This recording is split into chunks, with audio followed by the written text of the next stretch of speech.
Greetings, friends, and welcome back to the Musings From The Mount podcast. I'm your host, Joseph Carenza. In today's episode, we're going to go back to the very beginning of the book called Ponder on This.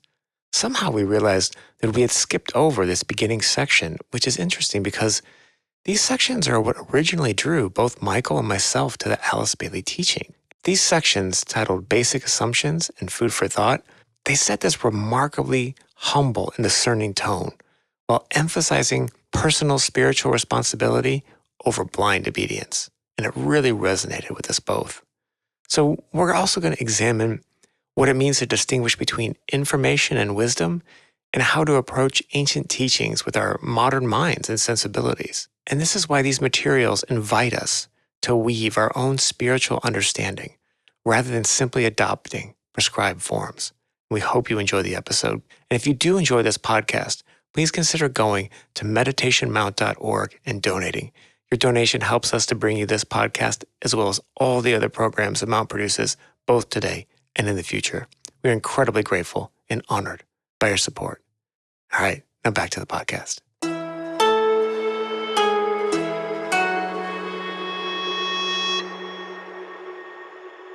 Over the last probably season and a half, we've spent quite a bit of time with the book that we're very fond of called Ponder on This. And one of the interesting things that for me personally is going along on this journey is doing a little bit of that wading through the difference between information and wisdom, right? So the Alice Bailey books are very dense, they're very thick, lots of information, lots of wisdom. But what I like about Ponder on This is that it distills it down into these digestible sections. But what we realized that we hadn't actually really started at the very beginning. we've been sort of dipping in here and there. Sometimes we pick a couple different subjects that are short and we kind of play them against each other. But we just realized we never actually really started at the beginning. And at the beginning is actually the section that made Ponder on This, and in general, the Alice Bailey teachings in general, so I guess amenable to me, because as a person who has a very highly skeptical kind of analytical mind, like, I can find the holes in any argument, but like it sets a different tone than most texts of this kind, Yeah. and what we're going to go over it, and I'll have Michael will give us a good reading on it, but it is the part that actually brought me in. This beginning section is what actually brought me in. Yeah, it's also what gave me the green light. Yeah, that's a better way of saying it. Yeah. Back in 1969, when I walked into a bookstore in Stockholm and saw 6 blue books on the shelf saying, "Buy me," and I Yeah. couldn't understand a thing because I read the first page. So, for instance, this preface is in all the books. This one is taken from what he wrote in August 1934, he being the Tibetan master. We want to share this because we are part of this lineage. The Master D.K. was a teacher to many, not just the Alice Bailey crew, but he was a teacher of teachers in Tibet. He was a revered master. But he himself was very humble, and humility is often the hallmark of wisdom. So this is what he wrote that both you and I went, yeah, okay, thank you. It says, extract from a statement by the Tibetan. And this is at the front piece of every book. Suffice it to say that I am a Tibetan disciple of a certain degree, and this tells you but little. For all are disciples, from the humblest aspirant up to and beyond the Christ himself. I live in a physical body, like other men, on the borders of Tibet, and at times, from the exoteric standpoint, preside over a large group of Tibetan lamas when my other duties permit. It is this fact that has caused it to be reported that I am an abbot of this particular lamasery. Those associated with me in the work of the hierarchy, and all true disciples are associated in this work, know me by still another name and office. Alice Bailey knows who I am and recognizes me by 2 of my names. I am a brother of yours who has traveled a little longer upon the path than has the average student, and has therefore incurred greater responsibilities. I am one who has wrestled and fought his way into a greater measure of light than has the aspirant who will read this article. And I must therefore act as a transmitter of the light, no matter what the cost. I am not an old man, as age counts among the teachers, yet I am not young or inexperienced. My work is to teach and spread the knowledge of the ageless wisdom wherever I can find a response, and I have been doing this for many years.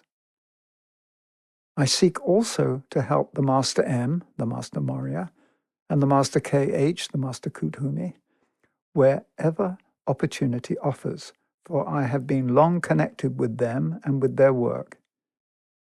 In all the above, I have told you much, yet at the same time, I have told you nothing, which would lead you to offer me that blind obedience and the foolish devotion which the emotional aspirant offers to the Guru and Master, whom he is as yet unable to contact. Nor will he make that desired contact until he has transmuted emotional devotion into unselfish service to humanity, not to the Master. The books that I have written are sent out with no claim for their acceptance. They may or may not be correct, true and useful. It is for you to ascertain their truth by right practice and by the exercise of the intuition. Neither I nor Alice Bailey is the least interested in having them acclaimed as inspired writings or in having anyone speak of them, in parentheses, with bated breath, as being the work of one of the masters. If they present truth in such a way that it follows sequentially upon that already offered in the world teachings, if the information given raises the aspiration and the will to serve from the plane of the emotions to that of the mind, the plane whereon the masters can be found, then they will have served their purpose. If the teaching conveyed calls forth a response from the illumined mind of the worker in the world and brings a flashing forth of his intuition, then let that teaching be accepted, but not otherwise. If the statements meet with eventual corroboration or are deemed true under the test of the law of correspondences, then that is well and good. But should this not be so, let not the student accept what is said. Yeah, I mean, and that's all my time, a disclaimer. Yeah, you don't run into that. I certainly didn't run into that while going to Bible school or to studying the Torah, and you don't run into that. No. You don't run into that kind of statement, and that what kind of pulled me in. For me, the key is when he says no blind obedience, Mm-hmm. because it goes back to something we've covered in other podcasts, is that we're here to have the light go on ourselves. Mm. Now, we can be stimulated by someone like the Tibetan, the Master DK, stimulated by the wisdom he conveys from his lived experience. But the lived experience of the wisdom has to be owned by us. And that's what he's saying. If it doesn't resonate, just put it aside and go on. You don't need to criticize it or oppose it. If it doesn't ring true, fine. Find out what does ring true in your life, because that's part of the journey we're on. Yeah, it's absolutely fascinating to me, and it's also that first paragraph is great. I almost feel like it's like the voiceover at the beginning of a movie. You just see it fade into the hills of Tibet and the mountains, and Yes. Yeah. In a galaxy far, far away. Mm-hmm. Absolutely. Yeah. And and I just find that's you just don't get that kind of humility and sense of proportion. And especially when we live in a world of everyone's an expert about something or seems like they're an expert. What I'm beginning to understand, that the true teachers are not there for you to follow them as teachers. They're there to teach you the way that you need to follow. Mm-hmm. And therefore you become part of the path itself. And you become part of the teaching when you begin to live it, and it begins to live in you. And that's what he's basically saying. hey, if it resonates, go with it. Mm. Yeah. Make it your own. Mm-hmm. Yeah, and if it, I also love that, that kind of the last couple of lines of if, if it turns out that this stuff is proven to be true, great. If it doesn't, great. Fine. It's just put it down then. And then he also says in one of the books, talking about 2025, which is when we're recording the podcast, Mm-hmm. is that the whole new dispensation of the ageless wisdom teaching will be coming through in this next era. And some of it may appear, quote unquote, may appear to contradict what I've said. Mm. Yeah. But I've said this in another episode, but you don't, when you learn to play checkers, that doesn't map onto chess exactly, but you don't, it's still a worthy endeavor to start with one and then move on to the next. It's so you have to start somewhere with some kind of framework, and in the kind of like the Montessori kind of model, like you're learning how to think and how to problem solve and how to deal and wrap your head around concepts. And that is worthwhile. And that's also worth, like, if you get into really the heart of the, more the mystical parts of almost any religion, that you can learn from any of that. It doesn't necessarily matter. So he starts out, as you said, we haven't started right from the beginning. We sort of pick something from wherever it presents itself. But the first section is called Some Basic Assumptions. And then the second section is called Food for Thought. And we'd like to go through both of those with you, the listener. And the basic assumptions is really him saying, okay, let me just lay some things out. Here's what I'm assuming. And it's really informative because he's making assumptions about what it takes to tread the path of discipleship. Mm-hmm. And we know there are three characteristics of the path: study, meditation, and service. Mm. Those are the three aspects of treading the path. Mm-hmm. And you can, if you're just have to study without the meditation and service, if it's service without the meditation and study, you've got to have all three present. Mm-hmm. Yeah, you got to triangulate. You got to triangulate in the highest way possible. That's right.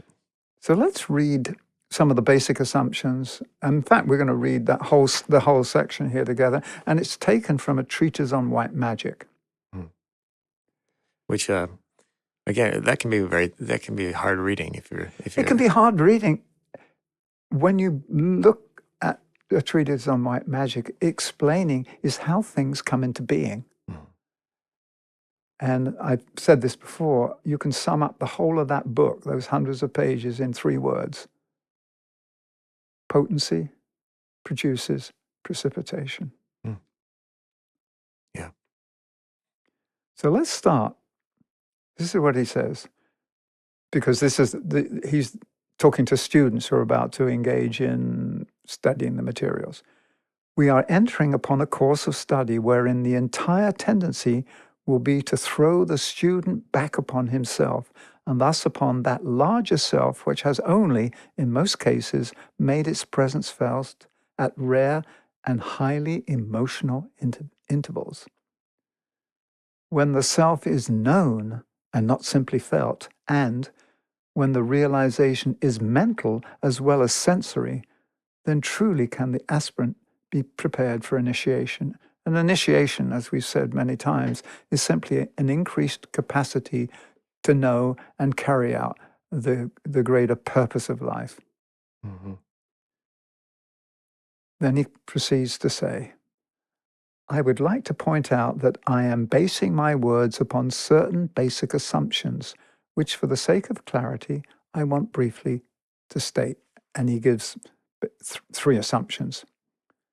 Firstly, that the student is sincere in his aspiration and is determined to go forward no matter what may be the reaction of and upon the lower self. Only those who can clearly differentiate between the 2 aspects of their nature, the real self and the illusory self, can work intelligently.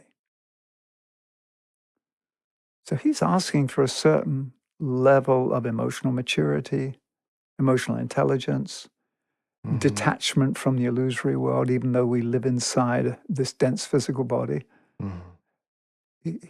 there are some requirements for getting the most out of this material. And he's saying, I'm assuming you're at this level. Then he says, secondly, I am acting upon the assumption that all have lived long enough and battled sufficiently with deterrent forces of life to have enabled them to develop a fairly true sense of values. They are not to be kept back by any happenings to the personality or by the pressure of time and circumstance, by age or physical disability. They have wisely learnt that enthusiastic rushing forward and a violent, energetic progress has its drawbacks, and that a steady, regular, persistent endeavor will carry them further in the long run. Spasmodic spurts of effort and temporary pressure peter out into disappointment and a weighty sense of failure. Yeah. Sort of the hare and the tortoise here, isn't it? Very much so. It's not asking for, the sort of, I guess I'll say like youthful enthusiasm. What it's looking for is seasoned persistence. And I go back to something that I've described before, is that the secret for me when I was doing endurance running, like long distance running, was to always run inside my breath. And then I would grow my capacity to take in more oxygen, my VO2 intake. Therefore, I was still running inside my breath, but I was running faster and stronger. But you never get out of breath. If you're out of breath, you're out of breath and you stop. If you're inside your breath, you can run forever. It's just the mechanical parts of your body give up. And so he's asking us to run inside our breath, or to live inside this natural rhythm. I do like that. It's got an elegant kind of way of, live long enough and battled sufficiently with the deterrent forces of life. It's asking for some veterans of the spiritual wars. Yeah, exactly. Yeah. Those who've been around and have been tested. And this actually is reflected again as in this third assumption. Thirdly, I assume that those who set themselves seriously to benefit by the instructions in this book are prepared to carry out the simple requirements, to read what is written thoughtfully, to attempt to organize their minds and adhere to their meditation work. The organizing of the mind is an all-day affair, and the application of the mind to the thing in hand throughout the daily avocations is the best way to make study and meditation periods fruitful and bring about fitness for the vocation of the disciple. So he's talking about getting fit, getting ready to say, I want to tread the path. Yeah, but you've got to train. And actually walking the path itself is the training. But you've also got to have an entry level. Yeah, that is interesting. It's not actually asking for a beginner. It's actually asking for somebody that has been, to the best of their ability, learning and training on their own and gotten themselves to a certain point, and now they're actually ready for a more refined instruction. Right. Which is what he said in the last paragraph here, Joey, that it expands on what you've just said. With these assumptions clearly understood, my words are for those who are seeking to measure up to the need for trained servers. I say not, you note, those who measure up. Intention and effort are considered by us of prime importance and are the two main requisites for all disciples, initiates and masters, plus the power of persistence. Yeah. Got to stick with it. Yeah, you got to have that staying power. But that is interesting that they're not those who measure up. Yeah. It reminds me of, I think I probably said this on this podcast, but the first real mentor teacher I had in photography, and his big thing was, he's like, I can teach you how to be a photographer, but I can't teach you to be a good person or, a solid human. It didn't matter to him so much whether you knew much about photography at all, and so, but he had that same kind of thing as you would intern for 3 months, 40 hours a week with no pay before you could even be considered. and I did. And yeah, I learned so much from that experience. Yeah. Well, I guess every incarnation is an internship. Yeah. All How much right. are you getting paid this incarnation, Joey? Right. Yeah. And you can't take it with you. So, I actually had to come up with a course fee. yeah. I had to Yeah. pay with my life. Yeah. This is the worst theme park ever. Yeah. No, that's good. I mean, that kind of has an interesting video game analogy too, of how, like, you know, whatever is happening in the game is in the game. Like, and there is a weird crossover now though, where you can actually pay money to get more things in the game. So we're sort of blurring those lines between the video game and reality now. But Well, yeah. But yeah, money can't buy your love. it cannot. Thank you, Yeah, Beatles. thank you. Yeah. So I think we're ready to actually sample the food on the table. Yeah. If this is a smorgasbord of ponder on this, it's a sample of Yeah. the samplings Yeah. inside the book. I actually love this.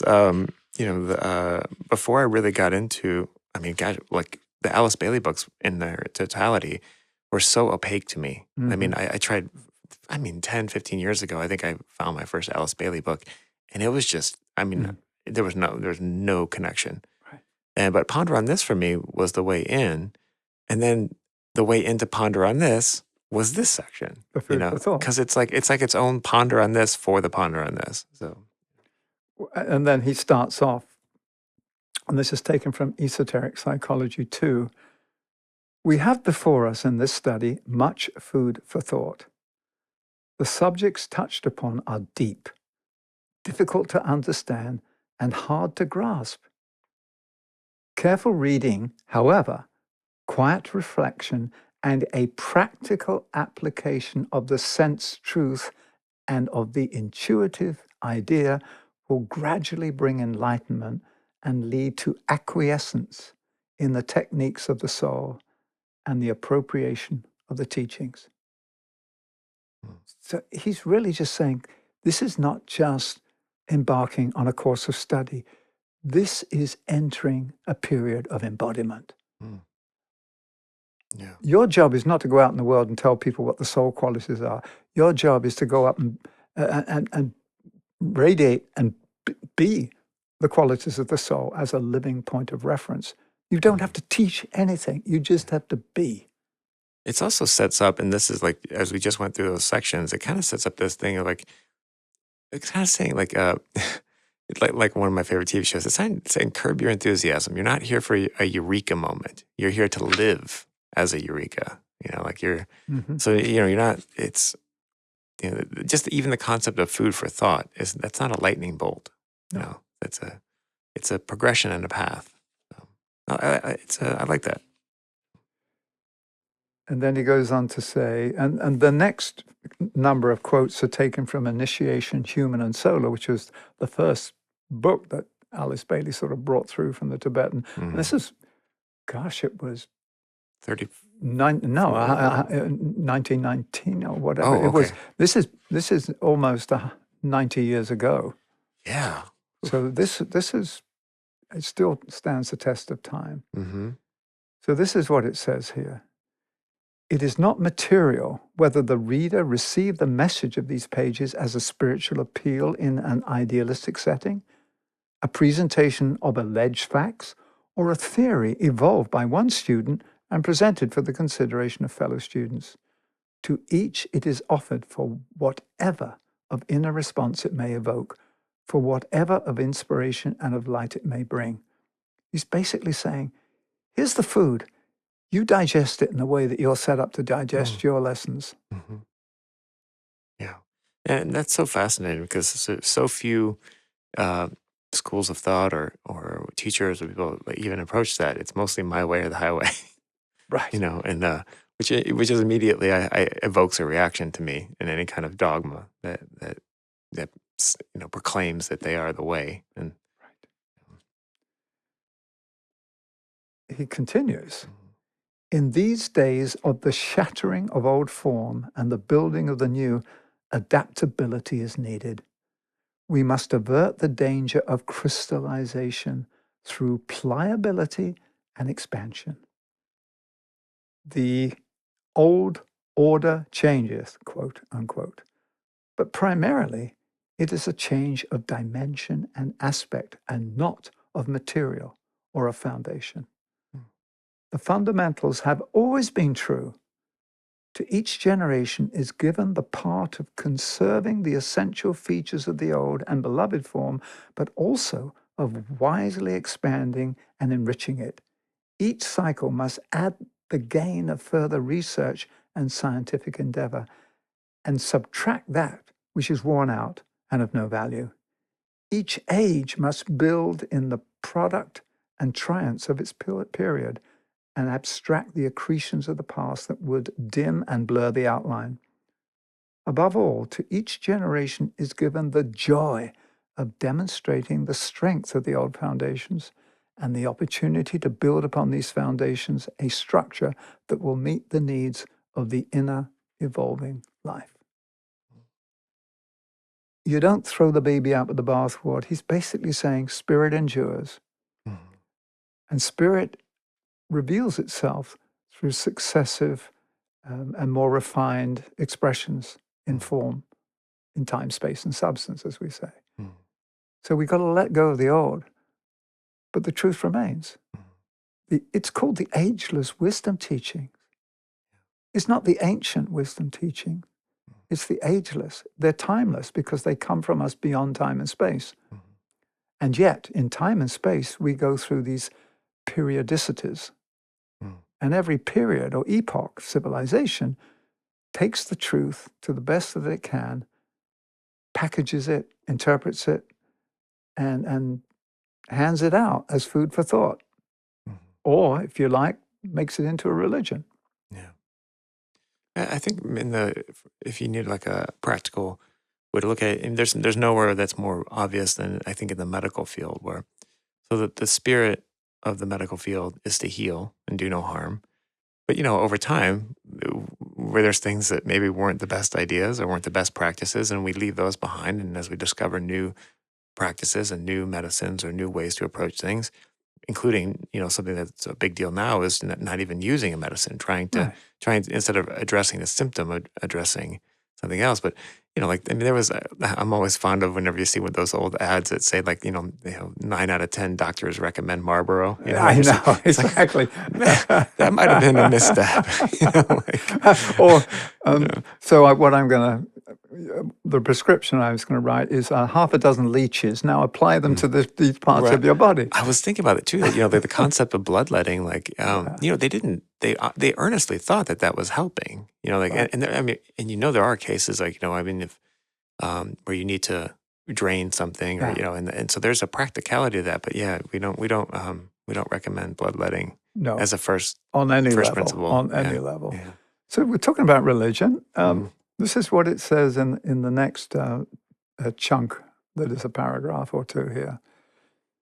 Every religious faith holds out the promise that those who seek with earnestness shall find that which they are seeking. Let us, therefore, seek.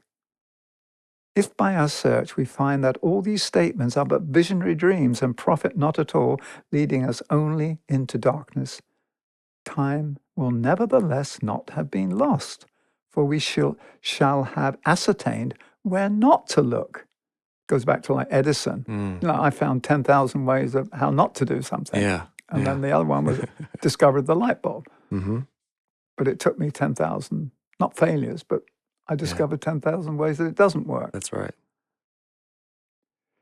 If by our search, on the other hand, corroboration comes little by little, and the light shines ever more clearly, let us persist until that day dawns when the light which shineth in darkness will have illumined the heart and the brain, and the seeker will awaken to the realization that the whole trend of evolution has been to bring him this expansion of consciousness and this illumination, and that the attainment of the initiatory process and the entrance into the fifth kingdom, this is the realm of enlightened souls, is no wild chimera or phantasm, but an established fact in the consciousness. This each man must ascertain for himself. Each soul must find out within himself, remembering ever that the kingdom of God is within, and that only those facts which are realized within the individual consciousness as truths are of any value. In the meantime, that which many know and have ascertained within themselves to be truths of an incontrovertible nature for them may be stated. To the intelligent reader will then arise the opportunity and the responsibility of ascertaining for himself their falsity or truth. So this goes back to what he was saying in that original statement. Yeah. And once again, this was written 90 years ago, and so the masculine pronoun is used throughout. So make allowances for that. I also feel like this is a super relevant when he talks about things that will come out eventually, and this is really relevant for right now. I mean, we many people struggle with a sort of innate desire to want to have some sort of spiritual life, but not having a form that fits them. Maybe they were raised in a religion, or they were, or maybe they weren't at all, but they feel some spiritual call. And I think this really reflects that. It's as though when you join a spiritual order, you're given the clothes to wear. I hear him saying, when you follow this spiritual path, you weave your own garments out of your own understanding. Yeah. Yeah, that's true. I like that. Yeah. So these are little nuggets here. So we got a bucket of nuggets here, Joey. They're not deep fried either. Yeah. Goodness and altruism grow out of realization and service, and holiness of character is the outcome of those expansions of consciousness which a man brings about within himself through strenuous effort and endeavor. We've got to give birth to the stuff inside of us. Yeah. You can't adopt things from others. It's also an interesting statement just on itself, because goodness and altruism are something that we have spent, especially in the West, a good amount of time trying to systematize, going back from, the parochial sort of education, a Jesuit education. There's been a lot of time and ink and blood spilled to try to figure out how to turn this mass of people into some goodness and altruism. But goodness means follow my way rather than follow the way. Okay, yeah. Which is what religions say. Wear this coat, wear these garments, and you'll be recognized as a seeker of the truth. Whereas true seekers wear the garments of their own making. Yeah. And in the end, those are beautiful garments because they reflect the truth. Yeah. It's like, duh, don't tell me what to wear. I will wear the colors of my own aura. That's right. Yeah. You got to show up. You got to show up with your own feathers, Yeah. The moment a man becomes consciously powerful on the mental plane, his power for good is 100-fold increased. This doesn't mean intellectual. This means the power of focused thought. This means we understand that energy follows thought. When we develop the mind, which is the instrument for focusing and transmitting and using energy as the matter out of which to shape and formulate an inner impulse, the mind then is what we do here at Meditation Mount, creative meditation. Collective, focused, harnessed thought, together with the loving, compassionate heart of a group. When we dream together and begin to imagine together and create the thought forms and the spiritual architecture of the future, we are increasing our power for good 100-fold. So what this sentence says is basically a foundation for a lot of the work that lies behind our mission in the world, Joey. I also found it interesting as a historical context of, if you look at the history of consciousness and thought, because it seems like, and not just this passage, but a couple of the ones that we're going to get to coming up here, they all seem to be written from a perspective of this is not happening in the kind of numbers that we need it to happen when it was written. Where I feel like now there's much more of an emphasis in between mindfulness, just the concept of mindfulness, let alone just consciousness. So it's interesting to think, especially it's coming up too, I think, in section 8. Um, Mhm. you know, being able to have a sort of a working understanding knowledge that you're not necessarily yourself. You're the observer. You're the thinker. You know. And then you build up a critical mass. Hmm. It's the same with thought. When a Yeah. critical mass is built up on the thought level, Hmm. it precipitates, as I said, Yeah. the 3 words to summarize Treatise on White Magic: potency produces precipitation. Mhm. I do find it interesting, like how much we've grown in just that. I mean, it's been 100 years since Yeah. that. Since that. That's quite a bit of growth if you look at in terms of historical uh, precipice. Like we could. There were shifts and stuff like that, but we're really accelerating, which is I find fascinating. So this is a nice antidote here to the increased use of the mental plane and the mind. Mhm. He says, in the use of words comes limitation and a clouding of the idea. Words literally veil or hide thoughts, detract from their clarity, and confuse them by expression. Whoa, well then, what do we do? Well, you keep silent until you know what needs to be said. I also feel this is a sort of introducing the concept of telepathy coming back in terms, when because I was thinking when I read that passage, I was thinking of how do I translate from how I conceptualize something into words, and because I don't necessarily think in words, I think of words, sounds, colors, feelings all at the same time. And okay, so where's there's a bottleneck between me trying to put that into words or even into a painting. Exactly. When you understand that words are the vehicle that convey an energetic knowing of something, they're not just clever phrases, Mhm. but we've mentioned this several times, that it's connected with creativity and magic. The old English for magic was grammary, Mhm. the art of spelling, the art of knowing your grammar. Mhm. As we often laughingly say, commas save lives. Yeah.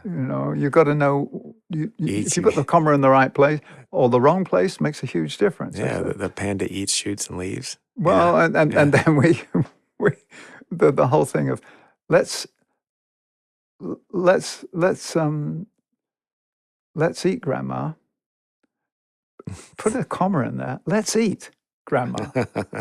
Rather than let's eat, grandma. Yeah. Let's eat, grandma. So Mhm. it's the idea of spelling is that it's the externalization of an inner energy, and we use words, and that's why the magician previously used words of power, Mhm. used formulations. A spell is a coded set of words, which is a spelling Mhm. of an intent. Yeah. And he's basically saying, yeah, but there's something deeper. Once you live it, you become the word. Oh my God, the word made flesh, as it says in the Bible. And that is thinking we're not trying to create more the word made paper or the word made digital. Mm. The whole evolutionary impulse is for the word to be made flesh, to be manifested and revealed in action. Mm-hmm. Yeah. Yeah. There's that machine code of the mind, Yeah. and it's all well and good, but we need externalization of that. Hmm. And then it sort of broadens it out into the larger context so we don't get wrapped around the axle of thought. The earth is an organism within a greater one, and this fact needs wider recognition. The sons of men upon this planet so often view the whole system as if the earth were in the position of the sun, the center of the solar organism. So this is the whole pre-Copernican Mm-hmm. and post-Copernican worldview. And it's something that we've emphasized a lot, that we live inside a nested universe, lives Mm-hmm. within lives within lives. And the reason that this is how the universe is set up, it seems to be, it enables growth to take place. If you and I are held inside a consciousness that is greater than ours, that is wiser, that means it's achieved what we already are seeking to achieve but haven't reached the goal yet. It means it's possible. We are living inside a consciousness that already has realized what we are seeking. And therefore, it's a perfect environment for us to reveal the same thing in our own timing. It's unless we understand lives within lives within lives, then it's every person for themselves, and I've got to find the truth. No, the truth is waiting to reveal itself through you when you open your heart, create the conditions where truth can grow. And as we talked before, this Holy Trinity that the Greeks gave us was truth, goodness, and beauty.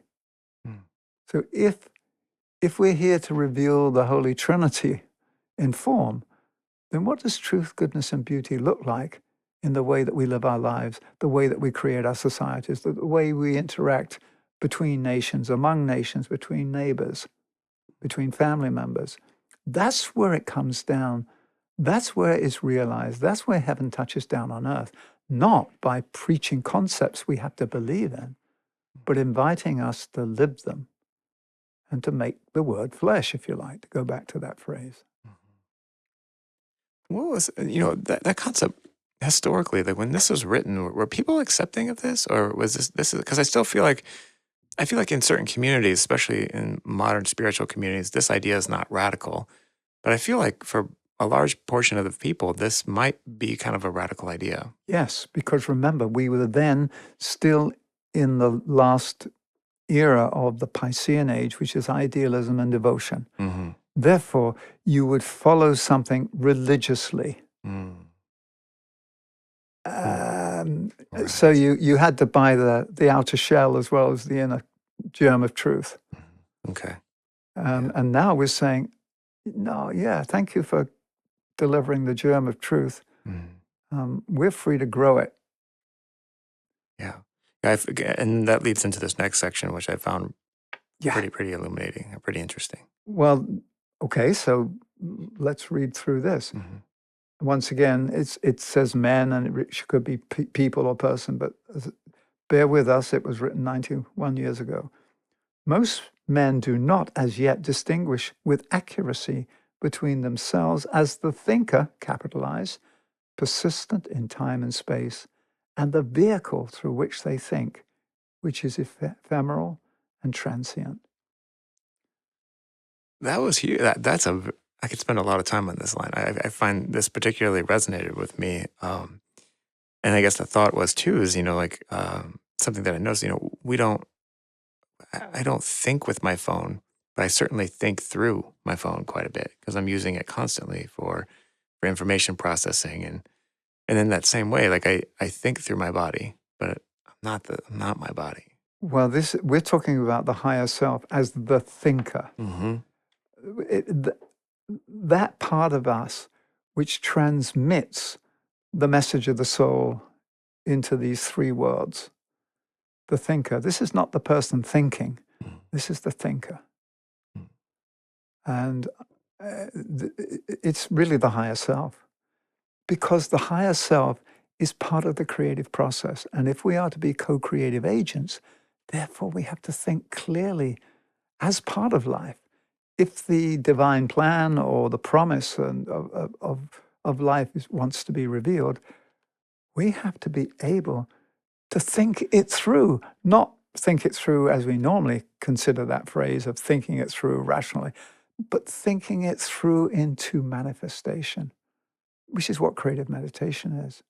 Bringing it through from the subtle planes, clothing it in mental matter, emotional matter, and having it show up as a living thought form. Because that's what the thinker creates. And what is the creature of the creator of thought? It's exactly that. It's thought forms. And the world is flooded, the ethers are flooded with thought forms, many of them useless. Some of them pollute the atmosphere. Some of them carry the promise of what's next. So we've got a lot of stuff floating in the air, which is the result of our thinking. What it's saying is when we understand the thinker, the deep self of who we are, when that transmits and creates thought forms, they're very different manifestations than idle thinking or negative thinking. Mhm. Wow. Yeah. So, I mean, we're not going to do every single thing here. We're going to sort of pick. We're walking around the smorgasbord table, and we're sort of picking things here and there. Mhm. Maybe we're going to skip the souse tearing, and so. Although when I lived Yeah. in Scandinavia, that was good stuff. good stuff. Yeah. So here's a reassurance here. This next one. No man is ever put into circumstances which are insurmountable. Once he has reached the point where he has intelligently, in italics, put himself on the side of evolution or of God, prior to that, he may and will be driven by gales of circumstance. The press of roof and racial karma will force him into situations necessary for the process of awakening him to his own innate possibilities. Once he becomes the conscious builder himself, seeking to control the forces and builders of his lower nature to construct the Temple of Solomon, then he is no longer subject to the earlier conditions. He becomes a ruler, a builder, and a transmitter until the time comes when he is one with the solar angels and the work of human evolution is accomplished. Well, we've just been given a long-term plan there. A quick reveal of that. That's a heavy paragraph. That is There's a lot in there. There's a lot in there, Joe. Yeah. We could sort of peel it back a little, Yeah. and of course the petals are revealing them Mhm. step by step. But Well, the very first sentence of this section is one of those moments where I think it's important that how we read the introduction and how he's saying if it doesn't resonate with you, if it doesn't, because that's immediately your mind goes, wait a minute, people run into things that are insurmountable all the time. It's like, and then it's like, oh, wait a minute, so I have to think more abstractly or more deeply about this. Well, there's an assumption here. Mm-hmm. The assumption is we're not put on earth to be punished. Yeah. We're not here to survive. This is not some sort of survival course, some sort of TV reality show. Right, yeah. It's a classroom for growth. And it's said that the lords of karma, who understand all the things we've done, together with our soul, create this perfect lesson plan for each incarnation. And we're always given something that stretches us but doesn't break us. Now, we can break, the forms can break, but the idea is to stretch and to grow. Stretch and grow. Yeah. And we're not given anything that we can't overcome if we put our whole heart and mind to it. If we say yes, if we're all in, we'll make it. Half measures, no. Then we fall off the high wire. Yeah. And then I love it that it also gives you this idea that there is a sort of a finish line, a point to this. Right. Like, which is the starting point for the next stage of evolution, which is beyond our knowledge, beyond our ken. Mm-hmm. Because it talks about the solar angels. So there's a group of devas that represent, if you like, the patterns for the new. And the idea is that at the end of all the turns of the spiral of the human evolution, the crown of creation is when the human soul and the David kingdom work together to weave together a vehicle of expression that is, if you like, androgyne. That is, the two become one at the higher point in the triangle, as you've described, Joey. That's the point of synthesis.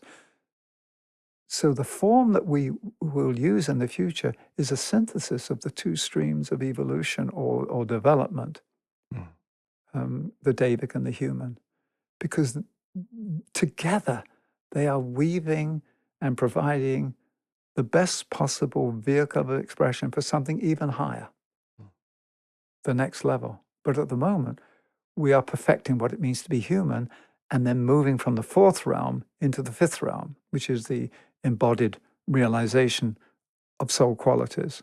So the fourth and the fifth are integrated. The soul and the personality are integrated. Humanity and the, if you like, the keepers of wisdom, what we call the masters or the enlightened beings, we realize that in the end, that is one fused field. It's a unified field. So this is the whole sweep of evolution, is to hold the promise of what's to come while building the vehicles that can carry out that promise. Yeah. And it takes so many different turns of civilizations and eras and human lives. Mm-hmm. Yeah, it's a heavy paragraph. Yeah. Um, And then the whole building of the Temple of Solomon. yeah, I thought that was interesting too. Well, because we've often couched the spiritual wisdom Mm. in terms of builders, whether Yeah. it's the Masons Mm. and the Egyptians also. They built the pyramids to represent the truth that was seeking to be realized. Mm. You've got the four square foundation, which is the earth, rising to a point of synthesis at the top, which is when the four distinct points and sides of the pyramid find that ultimate union Mm. at the top of the pyramid. And as we've mentioned before, then that pyramid becomes the capstone of an even greater pyramid. Yeah. It's pyramids all the way down, Joey. It is indeed. Yeah, if I've learned nothing in this journey, it's all the way down, all the way up. Yeah.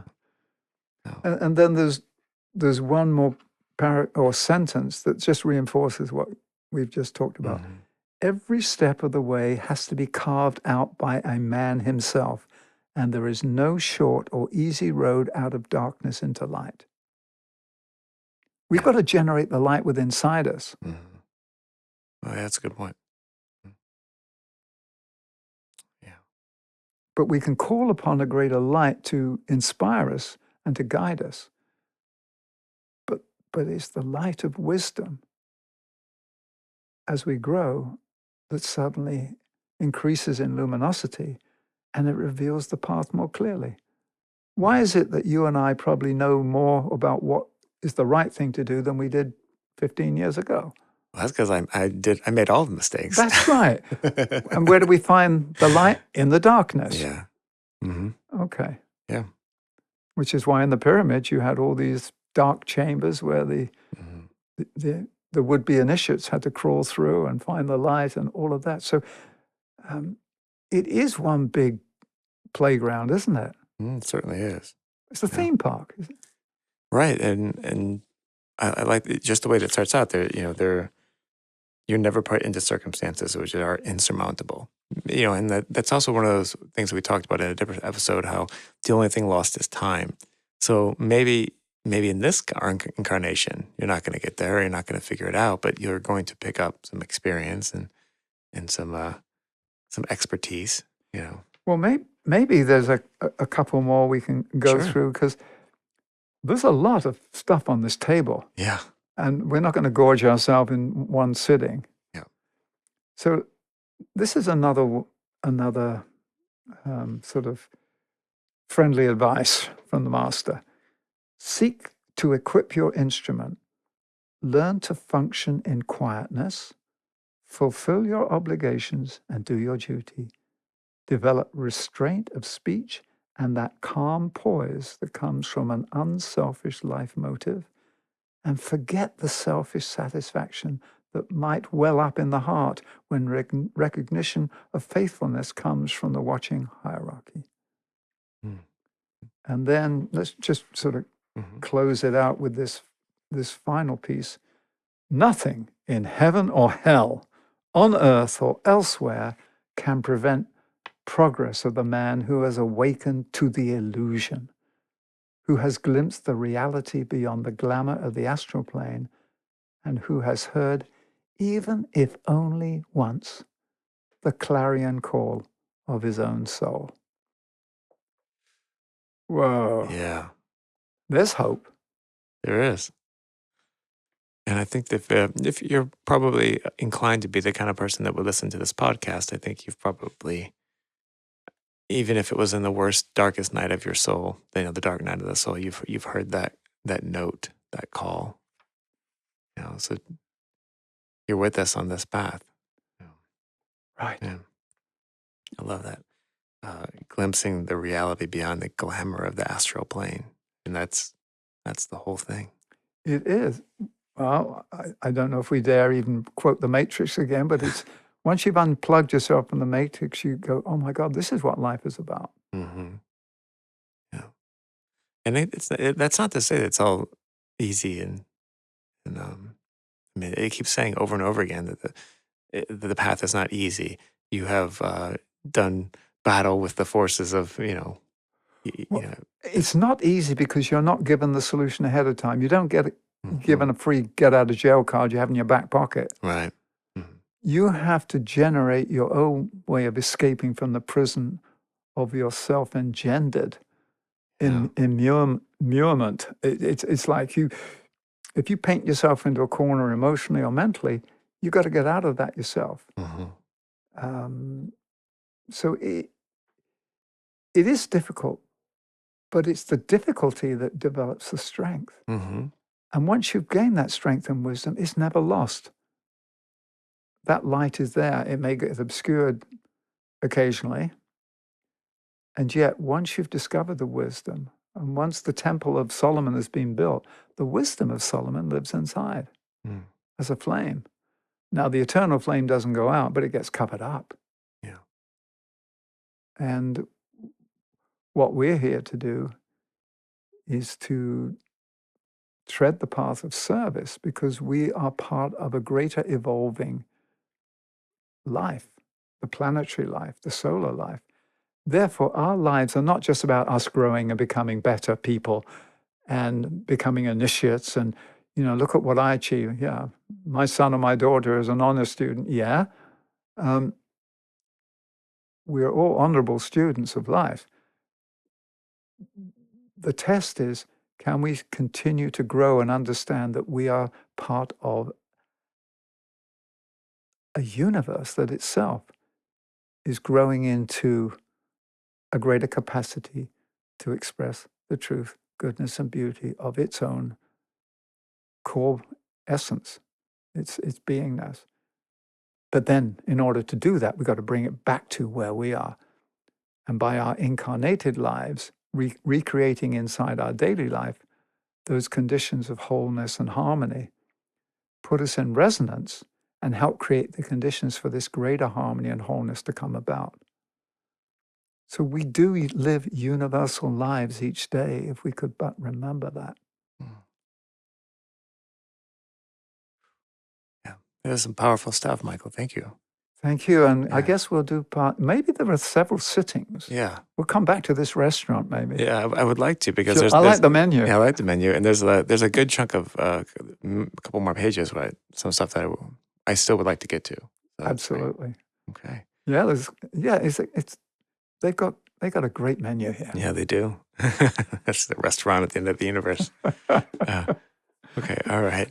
Thank you, Michael. Thank you, Jerry. Bon appetit. Bon appetit. Okay.